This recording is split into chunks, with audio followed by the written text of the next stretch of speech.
Varjak Paw Chapter 29. Varjak didn't tell the family about his dreams. He didn't think they'd understand that part, but he told them all about the city, the fights, the friends, the vanishings. It felt strange to tell the tale at last. It didn't feel real. It was more like a dream or a fantasy. The Mesopotamian Blues, young and old, gazed at him, listening silently, captivated by his description of the life outside the house. By the time he got to Cludge, even Julius seemed enthralled. Varjak's brought glory to the family, said father when it was all over. Varjak did his best to look humble, but it wasn't easy. I always said he'd turn out well if we brought him up right, beamed mother. Jasmine purred at him. Jay, Jethro and Jerome looked at him with a new respect. Julius just snorted. That's a good tale, he said, toying with the gentleman's mouse. Except it's only a tale, isn't it? I know you, Varjak Paw. I bet you were so scared you didn't do half of those things. Julius's eyes narrowed. He puffed out his fur, making him look bigger than he was. Varjak's throat tightened. The fight was the last thing that he wanted at the moment of triumph. He looked into the fireplace. It was cold. Yes, sometimes I was scared, he admitted, but everything I said was true. You scrawny little insect, sneered Julius. Who do you think you are, coming back here and lording it up like this? You think we care about your stupid tales? Julius, cooed Jasmine in a milky voice, I do believe you're jealous. Julius ignored her. He's not even a proper Mesopotamian Blue, he hissed. Never has been, never will be. He flicked the toy mouse aside and stared at Varjak, his green eyes full of contempt. That's not true, Julius, said father. Of course Varjak's a Mesopotamian Blue. Only a Blue could do those things. He's not one of us, growled Julius. Eyes the colour of danger. Isn't that right, insect? Something rose in Varjak's heart. His mind was catching fire. All those times Julius had made fun of him, made him miserable, made him feel small and weak.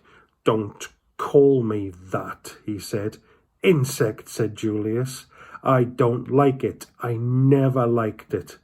It's what you are. Now come on, I'll squash you flat.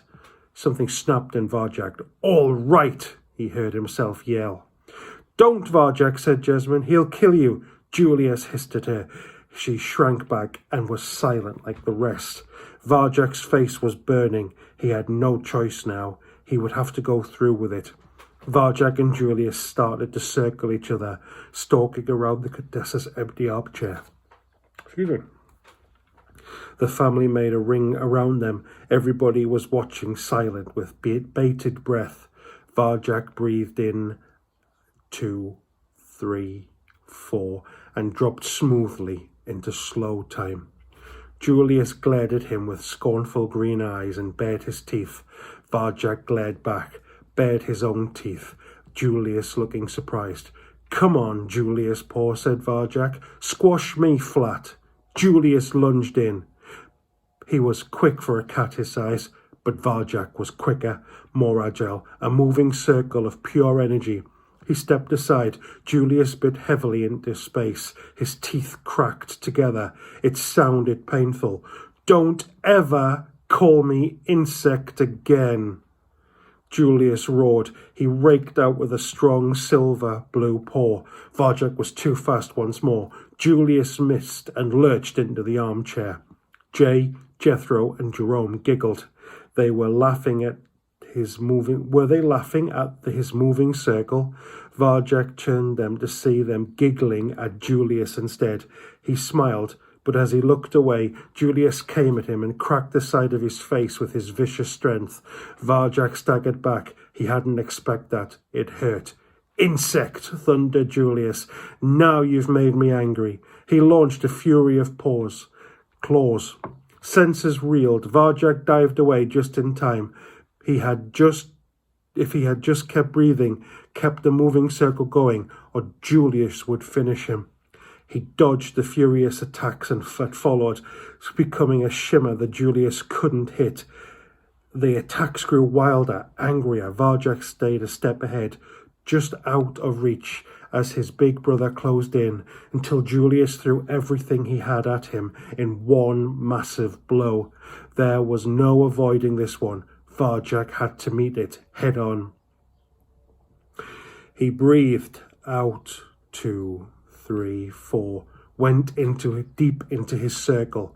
The power rose within him, and then Julius came. The circle held true. Varjak turned the blow away, using his brother's own strength against him. Julius went stumbling to the ground. Varjak grinned. It felt good, better than the time he'd fought Razor. It was better than anything, a hot, intoxicating glow that pulsed through every fibre of his being. He'd never felt so alive. Julius was off balance now, weak and exposed. Finish him, thought Varjak, right now.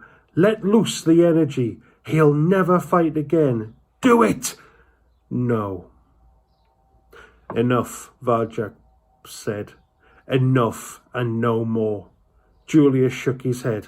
I'm only just beginning, he panted. Insect. Julius flung himself through the air, out of control. Claws splayed. Varjak leaned away in slow time. Crash! Julius smashed headfirst into the fireplace, looked at Varjak with his small green eyes, clouded by black ash, tried to stand up. Couldn't. It was over. Varjak Paw! Cried Jasmine. Varjak Paw! The family hailed his conquest. Varjak Paw! Varjak Paw! Varjak Paw! He closed his eyes. The victory tasted sweet, like cinnamon. He'd done it at last. He was a Mesopotamian blue. Varjak Paw, is that you? A gravelly voice.